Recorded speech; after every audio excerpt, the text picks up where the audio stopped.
Assalamualaikum warahmatullahi wabarakatuh. Apa kabar anak ibu semua? Semoga dalam keadaan sehat dan tetap semangat. Pada hari ini, marilah kita bahas materi kita yang pertama yaitu membiasakan berpikir kritis dan semangat mencintai ilmu pengetahuan dan teknologi. Adapun tujuan pembelajaran pada materi ini pertama, membaca dengan tartil Quran Surah Ali Imran, surah ketiga ayat 190, 191, dan Quran Surah Ar-Rahman, surah ke-55 ayat ke-33, serta hadis tentang berpikir kritis dan semangat mencintai ilmu pengetahuan dan teknologi. Menghafalkannya dan mempresentasikannya, ya. Adapun kata kunci dari materi ini yang pertama, berpikir kritis, tadarus, itek, tadabur, membaca dengan tartil, ulil albab, ilmu tajwid, ayat kauliyah, dan mahrijul huruf. Ini kata kunci materi tentang membiasakan berpikir kritis dan semangat mencintai ilmu pengetahuan dan teknologi.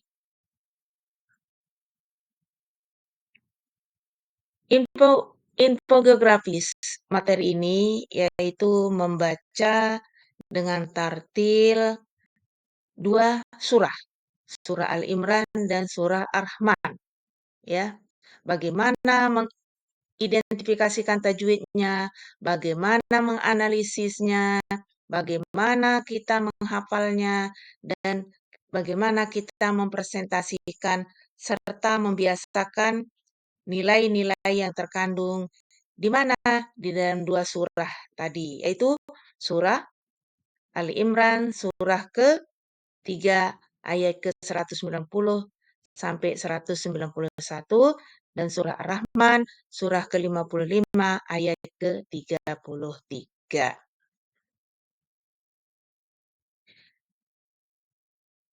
Ayo kita bijak terhadap informasi. Sebagaimana sabda Rasulullah SAW. A'udzubillahi minasyaitonirrajim. Bismillahirrahmanirrahim. An Abi Hurairah qala qala Rasulullah sallallahu alaihi wasallam kafa bil mar'i kadziba ayyuhaddisa bikulli ma sami'a. Artinya, diriwayatkan dari Abu Hurairah, ia berkata, Rasulullah Shallallahu Alaihi Wasallam bersabda, cukuplah seseorang disebut pendusta, orang yang mengatakan atau membicarakan semua yang didengar. Hadis riwayat Muslim. Jika seorang mendapat berita, lalu diungkapkan seluruh informasinya tanpa landasan syariah yang benar, maka Rasulullah SAW menyebutnya sebagai pendusta. Nah, hal ini karena siapa saja mendengar berita tanpa adanya seleksi, maka sama saja berdusta. Hadis ini memberikan pelajaran penting agar membiasakan menginformasi, menyaring, ya, membiasakan menyaring informasi jika mempunyai berita dari ilmu, mempunyai berita dan ilmu semestinya disampaikan kepada pihak lain. Namun harus tetap mengikuti prinsip-prinsip yang sudah digariskan oleh Allah Subhanahu wa taala. Dalil Quran surah Az-Zumar surah ke-39 ayat ke-18 Allah berfirman. A'udzu billahi minasyaitonir rajim. Bismillahirrahmanirrahim. Alladzina yastami'una al-qawlu fayattabi'una ahsana. Ulaika alladzina hadahumullah wa ulaika hum ulul albab. artinya, yaitu orang-orang yaitu mereka, yaitu orang yang mendengarkan perkataan, lalu mengikuti apa yang paling baik di antaranya. Mereka itulah orang-orang yang telah diberi petunjuk oleh Allah dan mereka itulah orang-orang yang mempunyai akal sehat. Quran Surah Az-Zumar, Surah ke-39, ayat ke-18. Adapun kandungan ayat tadi, yang pertama, ciri ulil albab, yaitu orang yang gemar mengumpulkan beragam informasi, tetap berusaha memilah ya, yang terbaik dan paling membawa maslahat atau kebaikan. Yang kedua, berisi informasi tentang ketuhanan, ajaran akhlak moral. Yang ketiga, prinsip hidup dan berbagai sumber, selalu melakukan tabayun atau konfirmasi. Apa itu tabayun? Tabayun ini merupakan salah satu yang dapat menjauhkan diri dari prasangka buruk, fitnah, dan ghibah. Sebagai makhluk sosial, manusia banyak melakukan interaksi. Menjadi sangat indah jika interaksi tersebut yang diserap hanya informasi secara baik. Ini penting sekali karena saat ini arus informasi yang masuk semakin deras. Jangan ditelan bulat-bulat seluruh informasi yang diterima, tetapi harus ada proses seleksi karena informasi menjadi sarana paling efektif mempengaruhi pola pikir seseorang.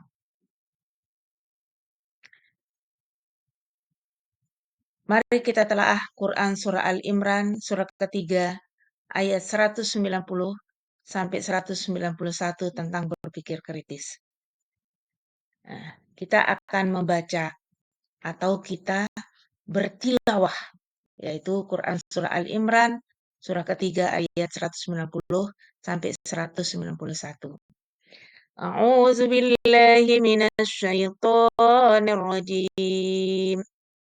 Bismillahirrahmanirrahim. Inna fi khalqis samawati wal ardh wa ikhtilafil laili wan nahari la ayatin li ulil albab.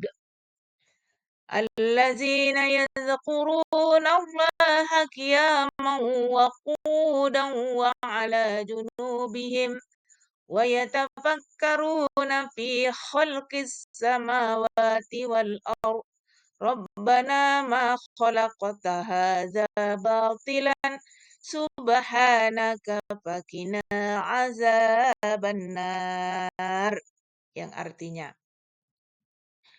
sesungguhnya dalam penciptaan langit dan bumi dan pergantian malam dan siang terdapat tanda-tanda kebesaran Allah bagi orang yang berakal.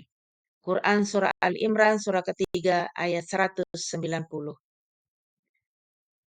Yaitu orang-orang yang mengingat Allah sambil berdiri, duduk, atau dalam keadaan berbaring. Dan merekam, memikirkan tentang penciptaan langit dan bumi, seraya berkata, "Ya Tuhan kami, tidaklah Engkau menciptakan semua ini sia-sia. Maha suci Engkau, lindungilah kami dari azab neraka." Quran Surah Al-Imran surah ketiga ayat 191. Yuk kita baca atau kita pelajari bacaan tajwidnya. Yang pertama, inna. Ini hukum bacaan adalah gunnah. Kenapa dia gunnah? Karena nun bertasdid. Yang kedua, as-samawat. Nah, ini ada alif lam di sampingnya, tapi kita tidak baca alif lamnya. Ini yang disebut hukum bacaannya adalah alif lam samsiah.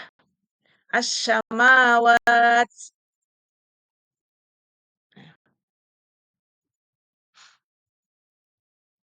Wan nahar. Mat tabi'in. Kenapa mat tabi'in? Ada alif, huruf sebelumnya berbaris fathah atau yang disebut dengan berbaris atas. Yang ketiga, qiyaman wa qu'uda.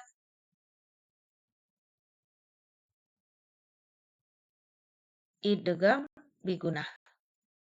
Qiyaman didengung. Hukum bacaannya idgham bigunah. Kenapa? Tanwin bertemu dengan huruf waw.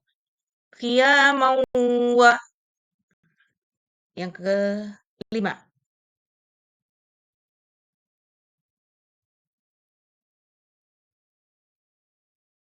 Khalaqta. Ini harus dipantulkan. Khalaqta. Hukum bacaannya kalkalah.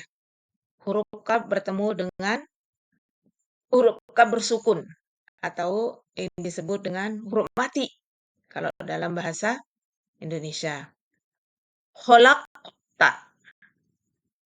Azab. Azab. Aza. Ini mat tabi'in. Ada alif di depan huruf za. Sebelumnya dia berbaris atas. Azab. Mana sebelum huruf berbaris atas? Yaitu huruf zal. Ya, adanya alif, huruf sebelum huruf alif ada berbaris atas.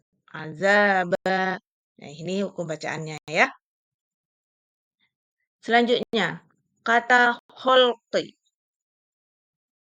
Pencipta maknanya ya. Kata yatafakkarun, mereka memikirkan. Ikhtilaf, pergantian. Wal ardi, dan bumi. Diulil albab, orang-orang yang berakal. Subhanaka, maha suci engkau. Ya zakkarun, mereka yang mengingat. Azaban, siksa. Junubihim, lambung mereka. Pembaringan mereka, keadaan berbaring. An-nar, neraka. Nah, untuk pembelajaran materi ini cukup sampai di sini. Untuk pertemuan berikutnya nanti kita lanjutkan. Akhirul kalam, wabillahi taufiq wal hidayah. Wassalamualaikum warahmatullahi